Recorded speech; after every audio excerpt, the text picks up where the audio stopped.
नमस्कार, मी हेमाली स्वागत करते तुमचं गिफ्ट अँड आर्टच्या नऊवारी कटिंग स्टिचिंग क्लासेसमध्ये। तर आज नऊवारी कटिंग स्टिचिंग क्लासेसचा पहिला दिवस आहे। तर पहिल्या दिवशी आपण आज बघणार आहोत की नऊवारीसाठी माप कसे घ्यायचे। तर नऊवारी साडीसाठी 3 माप लागतात, हे आपल्याला माहीतच आहे। पण माप घेताना कोणती गोष्ट लक्षात ठेवायची आपण हे पण बघणार आहोत। तर सर्वात पहिला माप म्हणजे कमरेपासून पायापर्यंतची लांबी। तर ती कशी घ्यायची, तर कमरेपासून पायापर्यंतची लांबी आपण घेणार आहोत। तर इथे कमरेला 1 नंबर आहे टेपवर, इथं ठेवायचा आणि पाय जमिनीला खालपर्यंत टच होते तिथपर्यंत आपल्याला माप घ्यायचा आहे। तर हा माप येतोय 38 इंच 38 इंच। तर दुसरा माप घ्यायचा आहे आपल्याला सीट घेरचा, म्हणजे तो कमरेच्या थोडा खालून माप घ्यायचा आहे आपल्याला।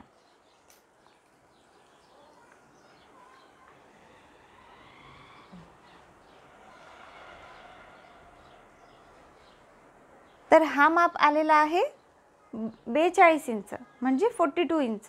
आता तिसरा माप आपल्याला मोहरीचा घ्यायचा आहे। मोहरीसाठी माप घेताना म्हणजे पायच्यासाठी माप घेताना पाय असा थोडा वरी करायला लावायचा आणि इथून असा गोल असा आपल्याला माप घ्यायचा आहे। तर हा माप आलाय 12 इंच। तर आपण नऊवारीसाठी 3 माप घेतले आणि 3च माप घ्यायचे असतात। पण जर कस्टमरला बघितल्यावर तुम्हाला वाटत असेल की सीट घेरपेक्षा कमरेचा माप जास्त आहे, तर तुम्ही कमरेचा माप पण घ्या। आणि जर सीट घेरपेक्षा कमरेचा माप जास्त निघाला तर कटिंग करताना कमरेचा माप लक्षात ठेवायचा, सीट घेरचा माप विसरायचा।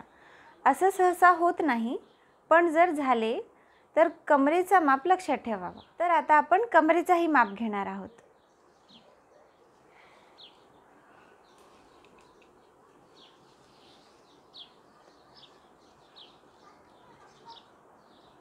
कमरेचा माप आहे 36 इंच 36 इंच।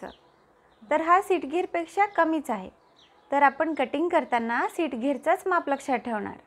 असं केव्हा होते, जेव्हा प्रेग्नंट लेडी असते तेव्हा कमरेचा माप लक्षात ठेवावा।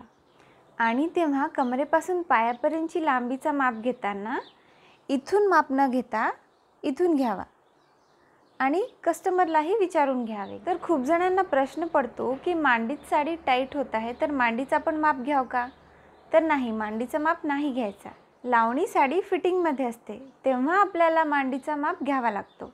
जेव्हा आपण लावणी साडी शिकणार आहोत तेव्हा आपण त्याचाही माप बघू, तेव्हा आपण मांडी घेर, गुडघा घेर सगळे माप घेऊ। तर लहान मुलीचा पण माप घेताना आपण अशाच प्रकारे माप घेणार। तर आज आपण बघितलं की नऊवारी साडीसाठी आपण माप कसे घेतो। पुढच्या व्हिडिओमध्ये आपण नऊवारी साडी शिवणार आहोत।